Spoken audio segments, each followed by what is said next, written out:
기계적 출력을 대표하는 등가 저항 혹은 등가 부하라고 한다.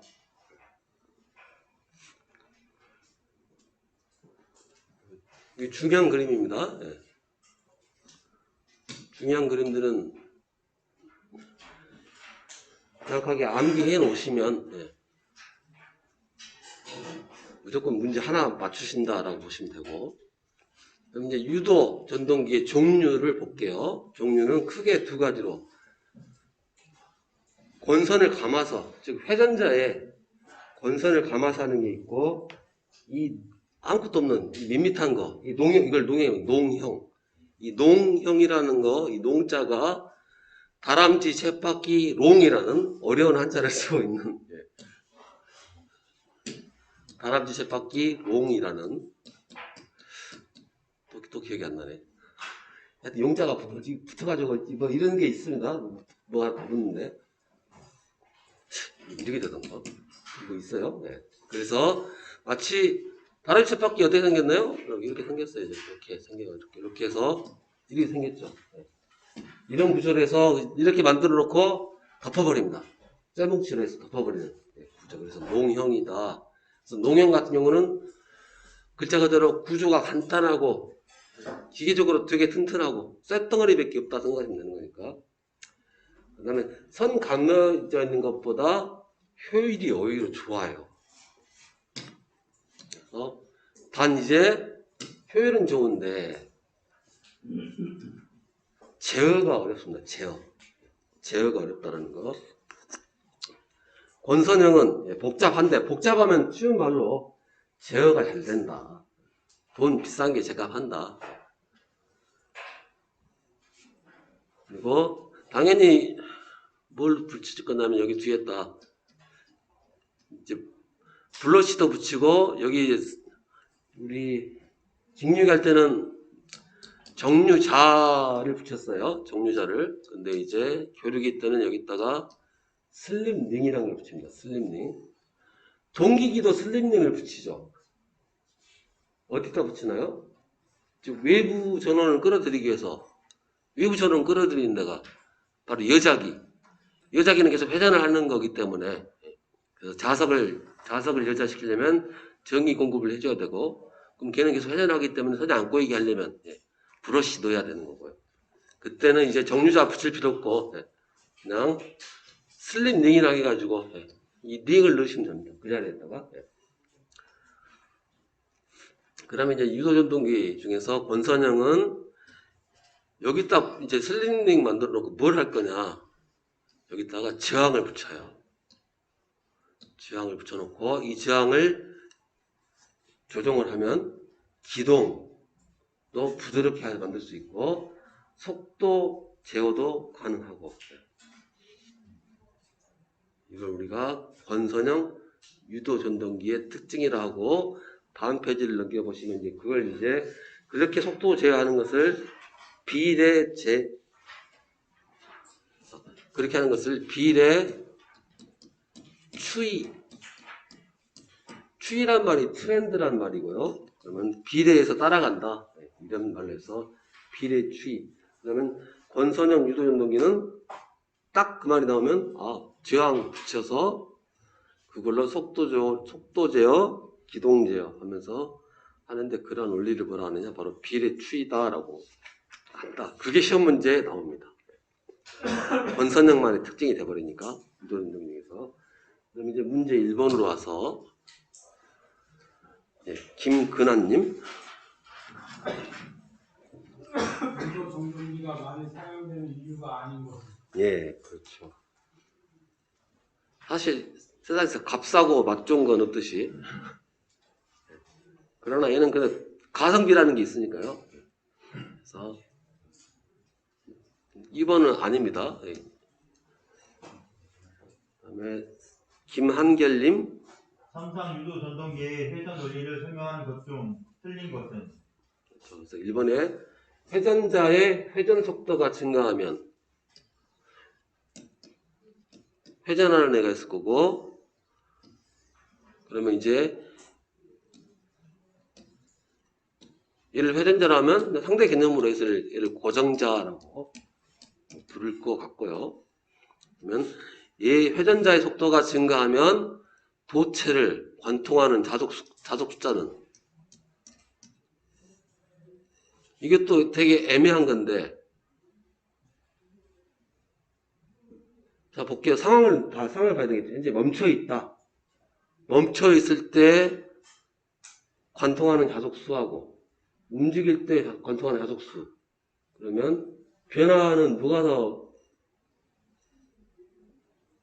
자속수가 관통하는 게 멈춰 있을 때 관통하는 게 열이었다.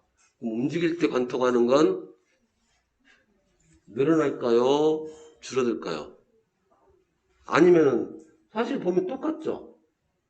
쥐가 움직이거나 말거나 자석이 나오면 이 자리만 바꿔질 뿐이지 관통하는 건 똑같다는 거예요. 그 다음에 그럼 여기가 말이 애매합니다. 그래서 세모. 2번 회전자의 회전 속도가 증가하면 슬립도 증가한다. 슬립은 삑사리니까 속도가 증가하면 삑사리가 줄어들겠죠. 회전자의 속도. 얘는 확실히 슬립은 감소한다가 맞는 거고요. 얘는 확실하고. 그러면 물론 답은 그러면 확실하니까 2번이 되겠죠. 그 상황에 따라 되게 애매한 표현이라서 냅둬 버리시고 그 다음에 세 번째 부하를 회전시키기 위해서는 회전자의 속도는 동기 속도 이하로 운전되어야 한다. 라는 말은 맞죠? 맞죠. 맞는 말이 되고 그다음 3번에 삼상 교류전압을 고정자에서 공급하면 고정자 내부에서 회전 자장이 발생한다. 자석이 돌아가는 순간이니까 이것도 확실히 맞는 말이고 그래서 확실한 거 2번으로 잡아주시면 되고 자 3번 6극 60Hz 삼상 유도 전동기의 동기 속도는 몇 RPM이냐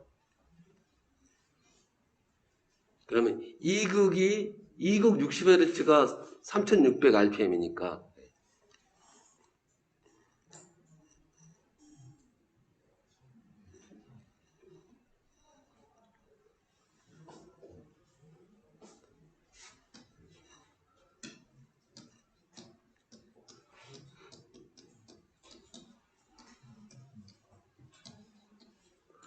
이제는 공식 써보죠. 120 이렇게 해서 공식 써서 120 주파수 60에 국수가 6 1200 식을 써서 하면 1200이 나오고 식을 안 써도 2극이면 한 바퀴 돌면 이거 한 번 6극이면 한 바퀴 돌면 이거 3개 그러니까 60이 나오려면 60개 나오려면은 20번 더 돌려야 되니까 20번 초당 20번 더 돌리니까 1분으로 따지면은 1200번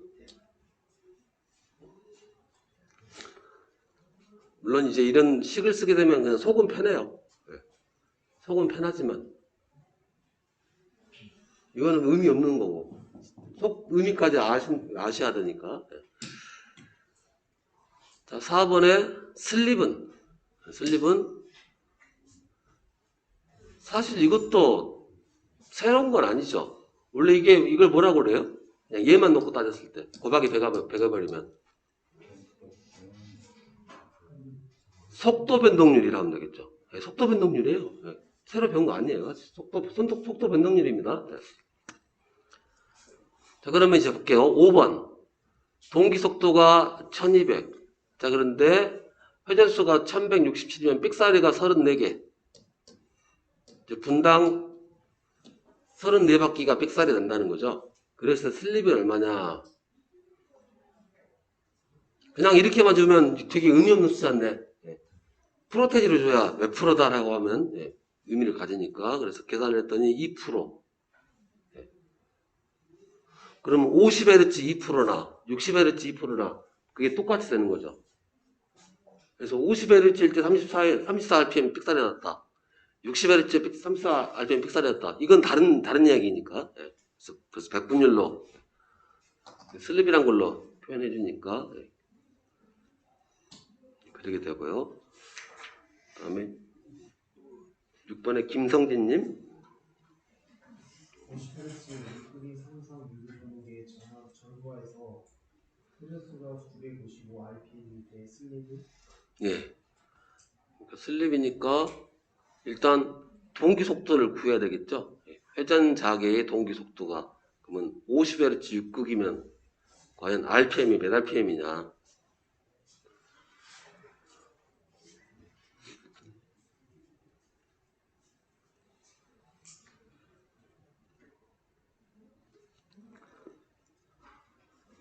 육극이니까 한 바퀴 돌면은 3개.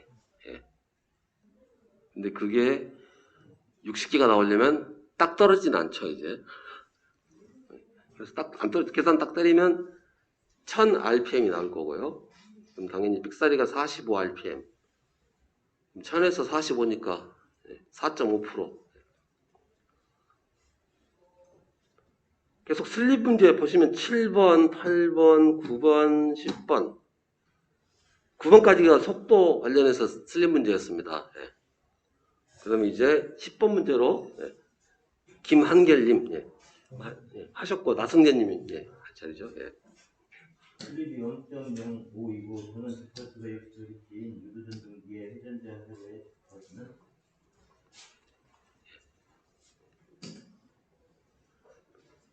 이번에 주파수를 구하라고 그러네요. 예, 주파수를.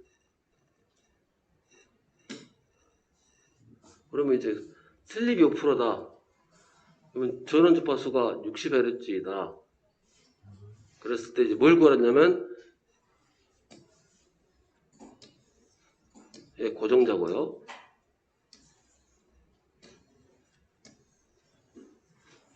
그래서 얘가 60Hz에 들어와 있어요.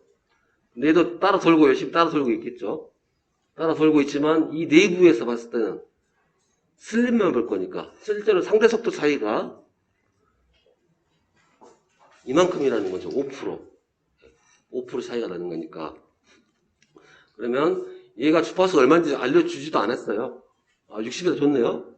그러면 원래 전원 주파수가 60Hz이니까 이거에 딱 5%만큼만 기전력도 생길 거고요.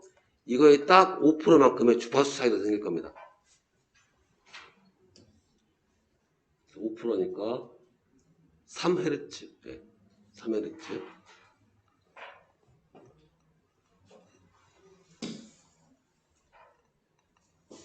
그다음에 계속 다 슬립 관련된 문제인데 이번엔 극수 구하라. 11번은 극수를 구해봐라.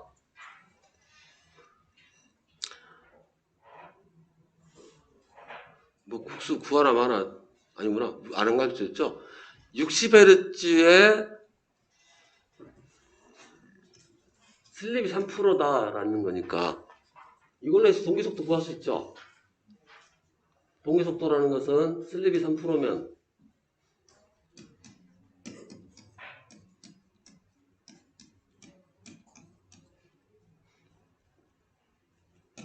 이거란 얘기니까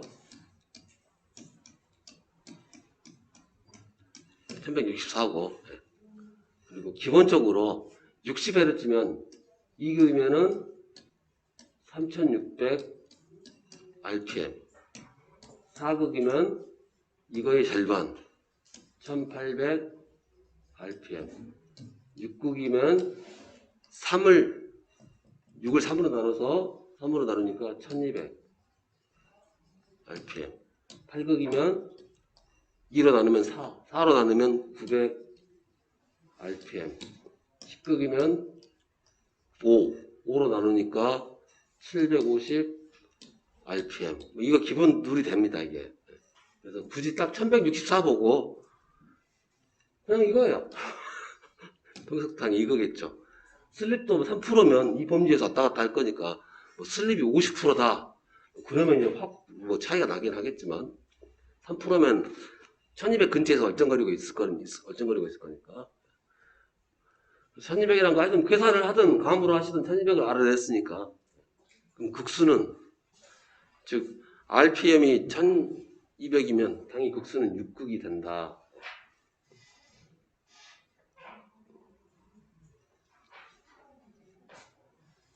그 다음에 13번에 박지원님이 안 나오셨지. 배창영님.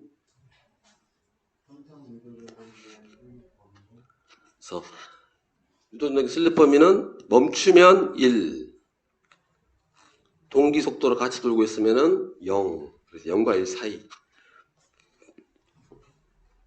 그 다음에 회전자기보다 더 빨리 돈다. 그러면 걔는 발전기. 회전자기하고 거꾸로 돈다. 걔는 제동기. 그래서 굳이 슬립으로 표현하게 되면 0보다 작다, 1보다 크다 이런 얘기가 되겠죠. 다음 13번에 뭐 슬립이 가장 큰 경우 중에서 어떤 경우가 제일 크냐. 슬립이 다 운전하고 있는 거네요. 당연히 삑사리는 멈춰 있을 때가 제일 크겠죠. 기동시란 말이 멈춰 있는 상태에서 움직인다는 말이니까. 다음에 14번에 무부하시 슬립은 삑사리 없음. 0. 슬립 문제 무조건 다 슬립으로 통합니다. 네, 슬립으로. 15번 용량이 작은 건 틀리라고 하는 거예요. 네. 용량이 작은 유도전동기는 슬립이 보통 어느 정도 되느냐. 뭐 이건 사실 뭐 단편적인 거라 알면 푸는 거고 모르면 마는 거고요. 뭐 틀린다고 해서 뭐 하는 것도 아니고요. 뭐 최소한 그냥 완벽히 외워야 되는 거라서 일반적. 자 이거 볼게요. 왜 소형이 대형보다 효율이 떨어질까요? 뭐 슬립이 다 효율입니다 어차피. 예. 왜 그럴까요? 싸서? 대충 만들어서? 당연히 대형이 비싸긴 할 거고요. 자, 그 이유는 쉽게 아주 그냥 일반적인 말로 표현하게 되면 규모의 경제라고. 가게가 클수록 더 잘 돼요. 딱 그 원리입니다. 그래서 대형이 되게 되면 이것도 추가할 수 있고 저것도 추가할 수 있고 막 해서 효율을 툭툭 떨어뜨린 거고. 효율이라는 거예요. 뭐 예를 들어서 얘가 손실이 10kg다. 그럼 얘는 당연히 덩치가 크면 덩치에 비례해서 뭐 더 나긴 나는 거예요. 근데 얘가 입력이 100이고 얘는 입력이 10배니까 500이고 똑같구나 그러면 기회는 똑같네요. 얘는 입력이 600이라든가 700 더 커져도 훨씬 규모 경제면에서 된다는 얘기가 되는 거고. 그 다음에 덩치가 커질수록 여러 가지로 유리해지기 때문에 효율이 좋다. 이렇게 생각하시면 되겠습니다. 그래서 이제 소형은 편하게 손실 10%.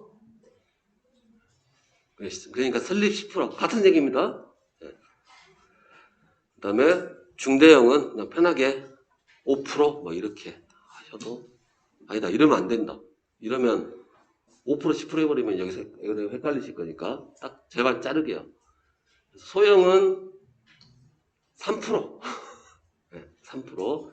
대형은 뭐 7%든 8%든 38로 하죠.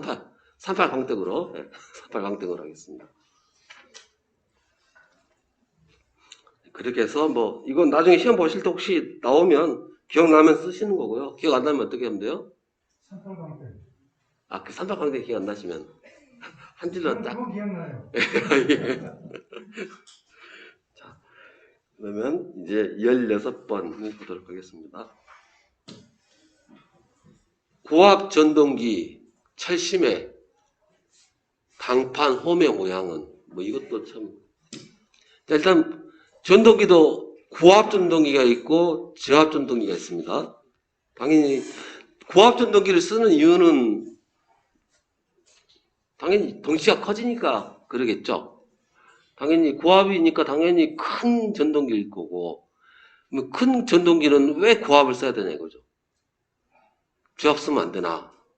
네, 저압 쓰면 안 돼요. 힘들어져요. 왜 힘들어지냐? 그래서 변압기 생각하시면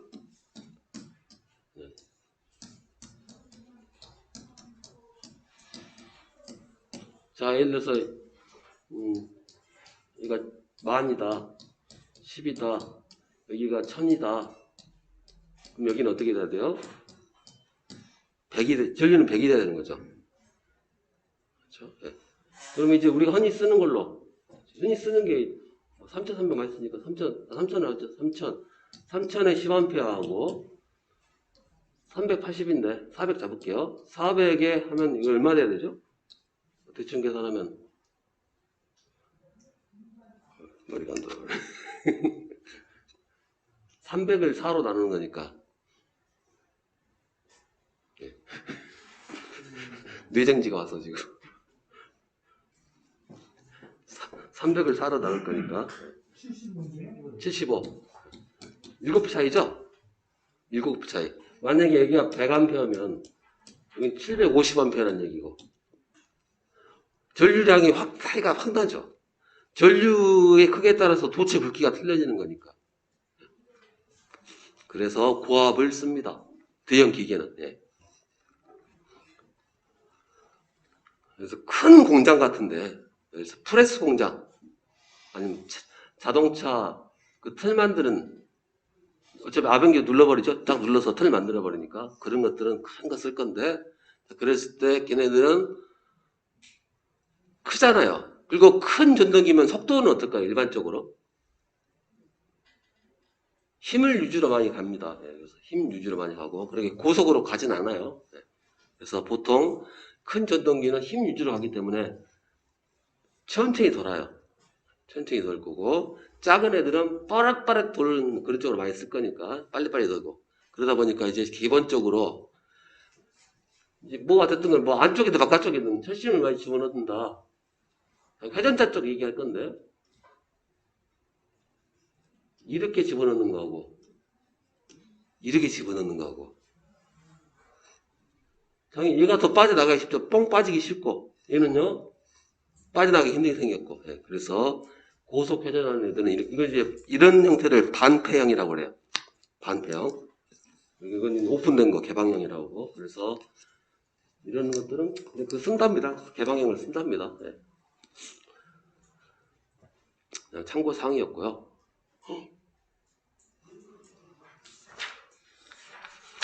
그리고 17번이요. 그냥 참고로 들으십시오. 가벼운 마음으로. 이거 안 배운 거냐? 사실은 배웠습니다. 계속 글쓰는데 그럴 거예요. 저 양반은 맨날 가르쳐줬다고 사기친다고 처음 들어보는다면서. 아이고. 그런데 이 말을 설명을 들으시면 하긴 했구나. 비슷한 거. 라고 생각을 하실 거예요. 마우스도 말을 안 들어. 이것이. 딱 집어서 가야 되는데 되게 말 안 듣더라고요. 자, 그래서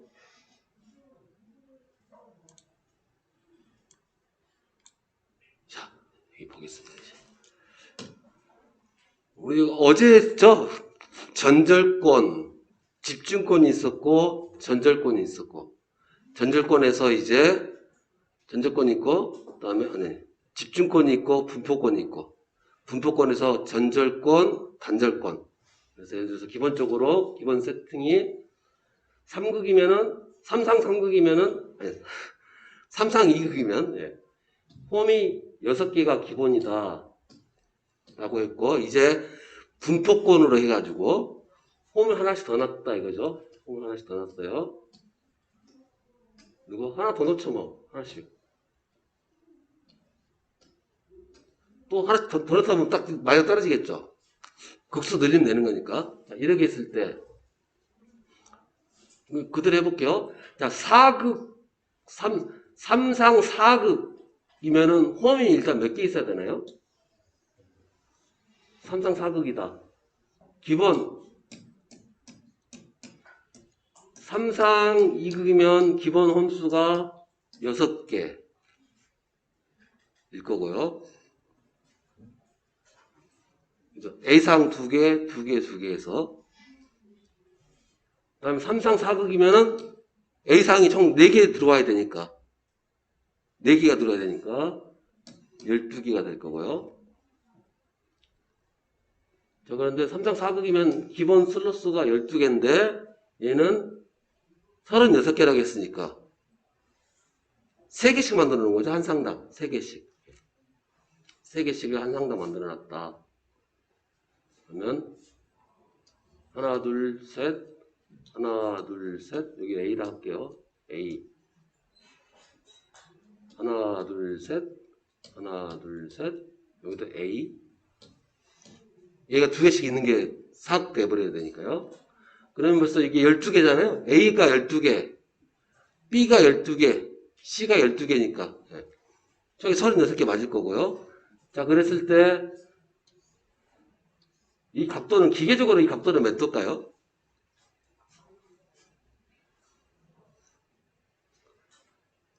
기계적인 각도.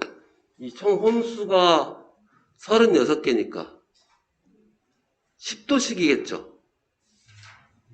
360도니까. 네. 기계적으로는 10도예요. 네. 10도.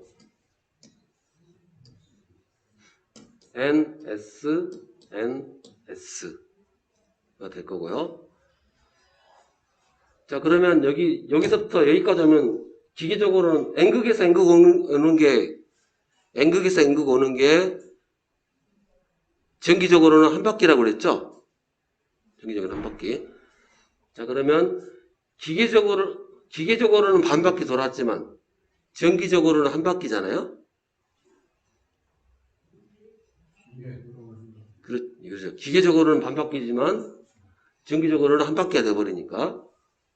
그러면 전기적으로 봤을 때 여기서부터 여기까지가 몇 도예요? 360도. 전기적으로는. 네, 전기적으로는 360도가 될 거니까. 그러면 기계적으로는 이게 2배 차이 나죠? 그러면 이게 기계적으로 10도면은 전기적으로는 이 각도가 20도. 그 20도다. 그래서 어제 배운 것 중에 이제 확장해서 간 거 꼴이 되겠죠. 네. 그걸 이제 공식처럼 쓰는 게 뭐 저렇게 쓰긴 하는데 별 의미가 없어서. 네. 그럼 여러분들이 나중에 할 때 어떻게 하시면 돼요? 그냥 기계적인 것만 생각하세요. 좀 기계적인 거 금방 찾아낼 수 있죠. 기계적으로 몇 도인지. 네, 그렇죠. 기계적으로 해서 이게 하나가 몇 도인지는 36구멍이 있다. 그러면 각도 하나가 10도씩이다. 네. 그럼 전기적으로는 2극일 때는 동일하지만 4극이면 더블 된다. 6극이면요 3더블 된다. 이렇게. 이제 이건 진짜로 어제 문제하고 똑같은 거죠. 유도 전동기거나 말거나 똑같이 4극 24개 홈이 있답니다. 그러면 홈을 원래 하나가 기본인데 몇 개를 받냐 이거죠. 몇 개예요? 4극이면 3상 4극이면 기본 구멍수가 다시 한번 할게요. 3상 2극이면 구멍 기본수가 6구멍. 그러면 4극으로 올라가면 12구멍. 근데 더블 잡혀 있네. 24개니까. 그러면 하나씩 더 냈다는 거죠. 그래서 매극 매상당 2구멍이 된다. 라는 이야기고요. 그 다음에 19번에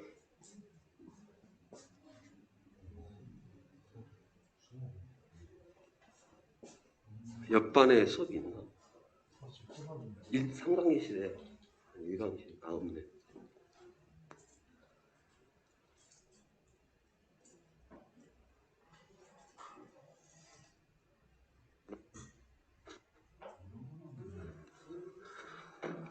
자, 농용 회전자야. 잘 안 보이시겠지만 얘가 농용 회전자입니다. 떴덩어리예요 그냥. 잘 안 보이실 거예요. 근데 앞에 번은 보이시겠지만 옆에 빗금이 그어져 있습니다. 빗금이 막 그어져 있어요. 그래서 이 빗금을 왜 이렇게 그었냐. 빗금이 그어져 있어요. 빗금을 그었다는 거예요. 삐뚤어진 홈을 쓰는 이유가 뭐냐. 절대 4번 답 아니고요. 4번 절대 답 아닙니다. 그러면 뭐가 좋아서 쓰는 거겠죠. 바로 뭐냐면 소음을 줄인다. 그러면 갑자기 왜 소음을 줄이냐? 어제 단절권을 분포권 중에서 분포권을 쓰는 이유가 바로 고속파 때려잡는다고 그랬죠. 물론 이제 분포권은 분포권 중에서 더 좋은 게 단절권이었죠. 물론 뒤에서 때려잡긴 하지만 이런 이유랑 비슷해요. 삐뚤어서 쓰는 이유는 고조파를 줄인다. 고조파 이렇게 생각하시면 돼요. 내가 의도하지 않는 게 발생했다. 다 고조파 탓이에요. 간 때문이란 것처럼 다 고조파 때문이다. 얘가 천천히 도는 것도 고조파 때문이고 소리 나는 것도 고조파 때문이고 진동 나는 것도 고조파 때문이고. 그 다음에 20번에 슬립 링이 있는 유도전동기. 그래서 유도전동기는요, 아까 방금 그림 봤었지만은, 어디 갔지? 옆방에, 아깝다. 옆방에 좋은 게 있는데, 옆방에 수업 중이라서.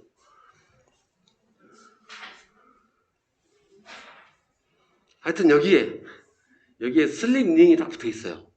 딱 보면 여기 뭐 띠가 딱 둘러 있습니다. 띠가 세 가닥 딱 해서. 그래서 각상에 물릴 수 있거든요. 근데 얘는 아무것도 없어요. 쇳덩어리 뿐입니다. 얘는 농형이고, 그럼 여기다 이제 뭔가 정기적으로 연결시키는 거 필요하다라고 하면 바로 기가 권선형이 되는 거예요. 권선형. 예, 권선형. 21번에 유도전동기 권선법 중에 맞지 않는 거. 더 이상 권선법을 하지 않습니다.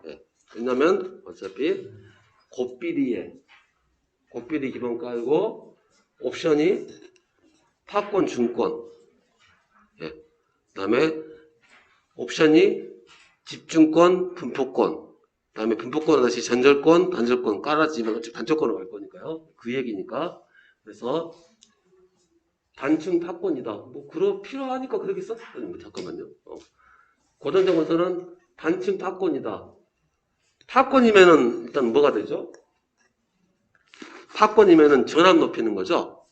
전압을 높이는 게 기본이고, 그래서 전압이 높이는 거니까 그렇다 치고, 그다음에 고전적으로는 삼상권선 당연히 그래야 되겠죠. 삼상을 써야 회전작이 만들어지니까. 그다음에 소형 전동기는 보통 사극이다. 근데 소형이 속도가 빠르다고 했으니까 그런다 하고, 그다음에 홈게스는 24개 또는 36개다. 참 애매하게 써놨어요. 그러면 이제 여기서 가장 아닌 거.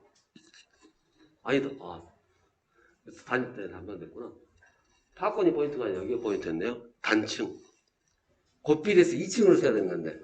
그래서 2층으로 안 쓰고 단층으로 썼기 때문에 얘는 여기서 딱 틀렸다라는 거죠. 단층에서 쓰는 겁니다. 그러면 이제 여기서 되게 애매해져요, 말이. 여기는 근데 여기 이해까지 여기는 이해를 합니다. 소형이니까 빨리 돌리려고 사고 썼다. 즉 60Hz면 1800rpm 30회전. 그리고 이것도 그냥 게다가 그냥 개념 없이 써버렸죠. 예를 들어서 당연히 분포권 쓸 건데 이렇게 쓰면 이게 뭐라는 거죠? 유도전동기 3상일 거고 3상이고 24개면은 4극이고 얘는 6극이고 그런데 마찬가지로 이게 주파수가 60일 때 이야기인 거고 50이면 어쩌려고요. 그냥 툭 던지는 거예요. 이렇게 되게 애매해지니까 확실한 걸로 이렇게 한다는 거예요. 이렇게. 그래서 확실하게 곱비리 단층이 아니라 2층이다 해주시고, 그 다음에 22번 고정자 권선의 결선도를 나타내는 것이다.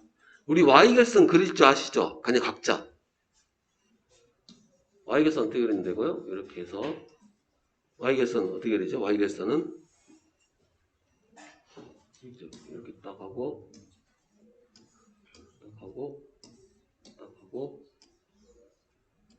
이게 Y결선. 델타는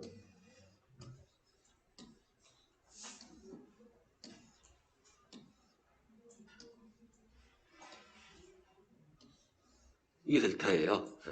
자, 그러면 이제 문제 보겠습니다. 문제를 봐서 따라가 봐야죠. A, B, C가 있고 A1, A2, A3, A4가 있고 그러면 이걸로 봐서 사극이에요. 사극이 되는 게 맞습니다. 그래야 각각 두 개씩 써야 되는 거니까. 그래서 A만 따라가 볼게요.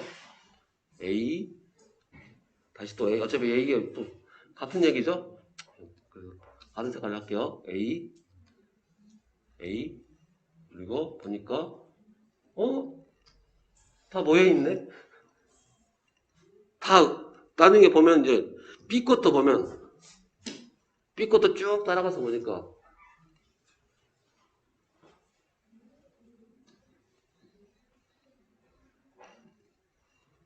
모이죠. 그러니까 얘는 뭐예요? Y. 그래서 Y예요. Y. 답은 얘나 A일 것이고. 그럼 아까 하겠지만 2극이냐 4극이냐는 원래 A 다시 딱 끝나버리면 그건 2극인데 A가 다 한 세트가 더 있으니까 4극이다. 그리고 당연히 A, B, C 상이니까 3상이고 사실 이 22번이 난이도 높은 겁니다. 높은 거예요. 왜 높냐면 기능사 시험에서는 Y결선, 델타결선 그냥 그리라고는 요구를 안 해요. 그러니까 그냥 눈으로 그냥 이 Y자지 딱 그 정도 수준인데 여기는 그려봐야 이 모양이 Y로 나오는 걸 알기 때문에 그렇다라는 거고요. 그 다음에 간만에 나온 계산 문제 또 하나 있네요. 정지된 유도 전동기가 있다. 쫙쫙 적혀 있고요. 그러면 이제 그쵸. 변압기도 요거였고 동기기도 이거였고 유도기도 이 식입니다. 교류는 다 이 식이에요. 여기다 그냥 들어 다 집어넣으면 답이 되는 거니까 4.44폰 다 집어넣으시면 답이 된다.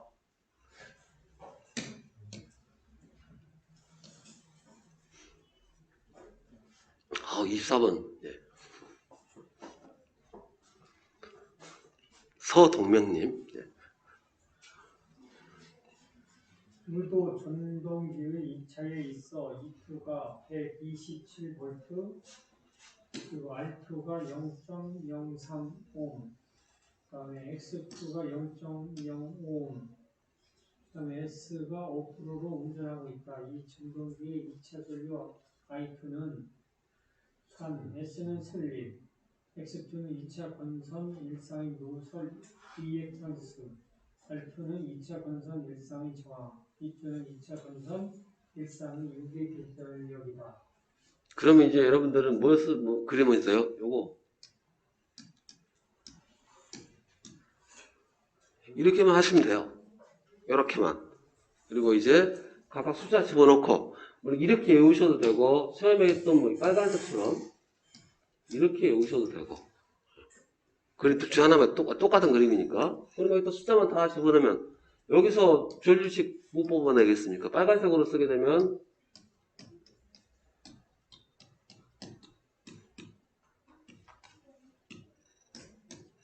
이건 거고 파란색으로 쓰게 되면 뭐 또 그렇게 써지겠죠. 그럼 이거 그대로 누르세요. 계산기 누르시면 돼요. 그냥 한번 눌러볼까요? 뭘 쓰시든 간에 이걸로 한번 해보죠. 이걸로 계산기 그대로 이렇게 할 필요 없어요. 그냥 그대로 우리 복소수 계산하는 것처럼 그냥 그대로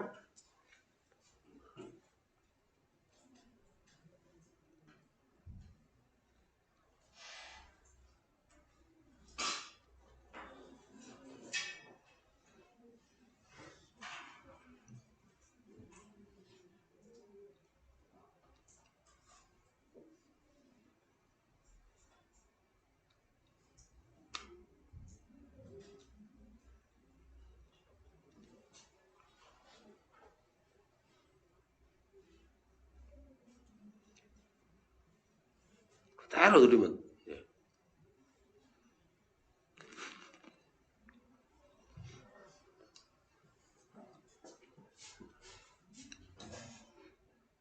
S 대신에 0.05, E 대신에 127, R 대신에 0.03,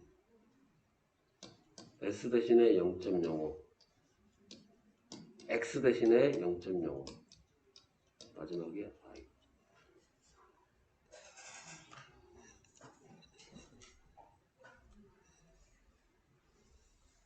하고 계산기를 딱 누르니까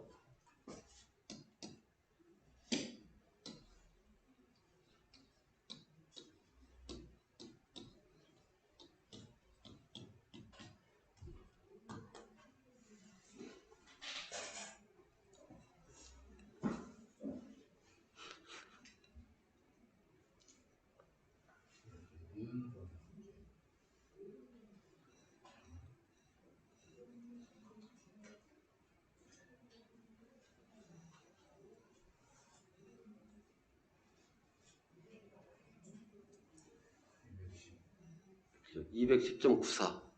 뭐 대충 뭐 반원이 하면 211 되는 거니까.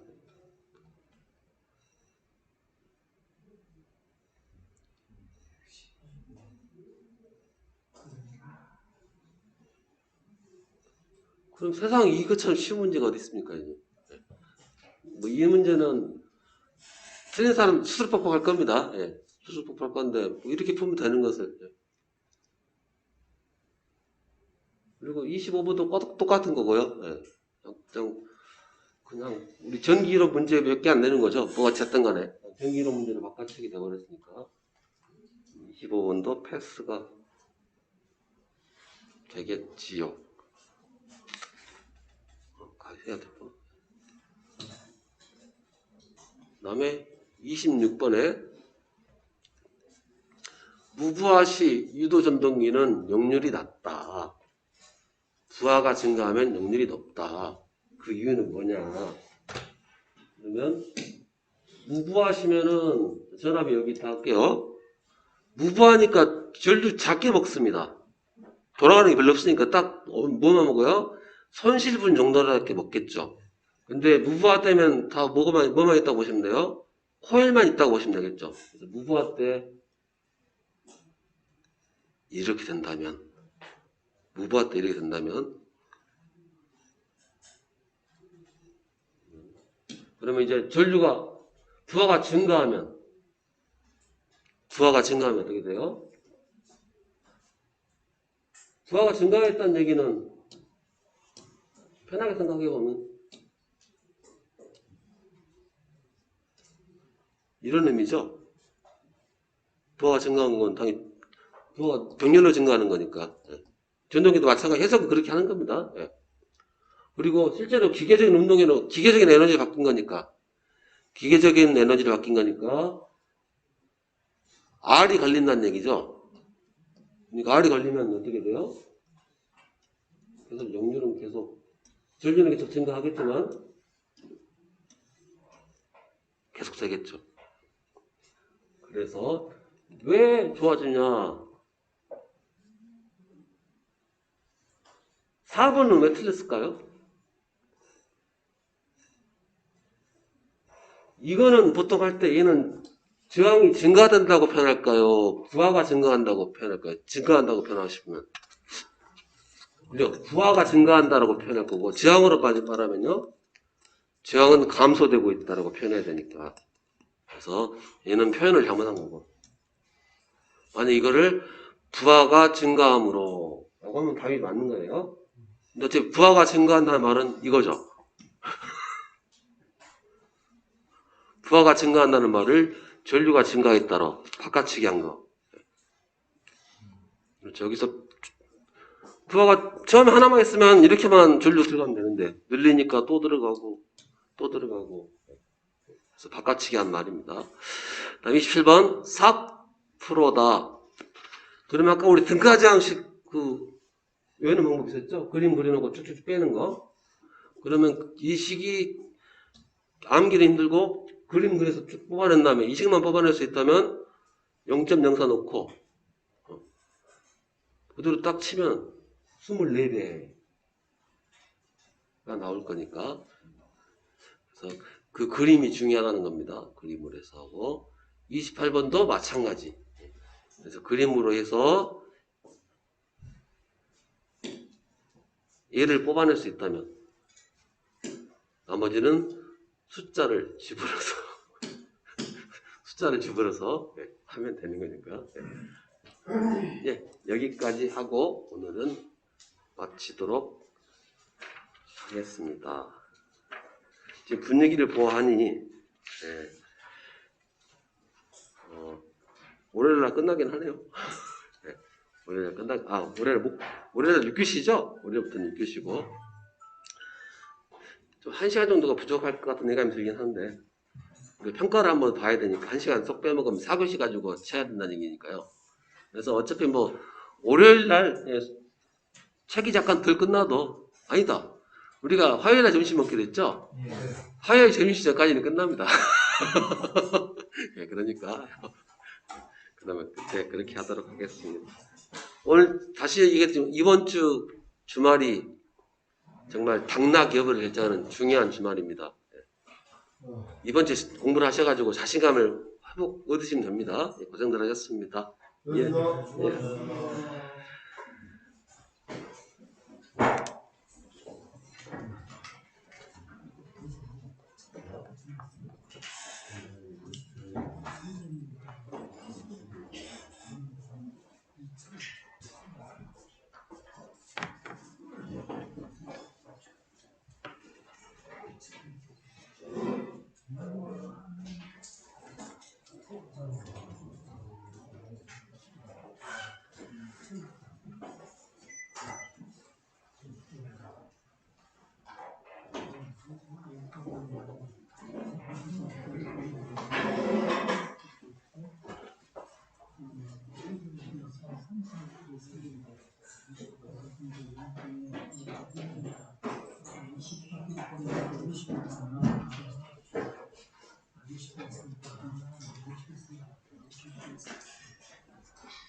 그거 가디안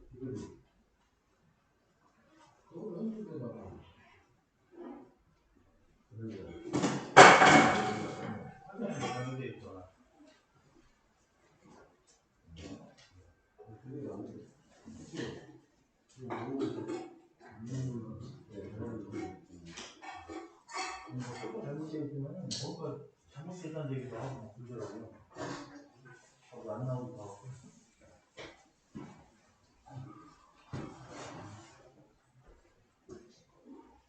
근데 교수님, 자릿수가 많아서 그런 거 아니에요? 자릿수가 많아서 잘 가려져가지고. 그건 저기 뭐 왼손 법칙, 오른손 법칙한테 네. 기준을 어떤 걸로 두어서 이렇게 가르치고 하는 거예요?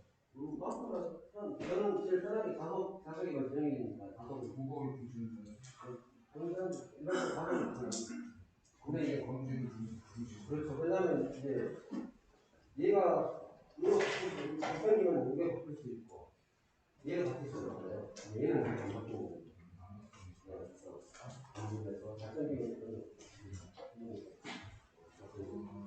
이게 헷갈려가지고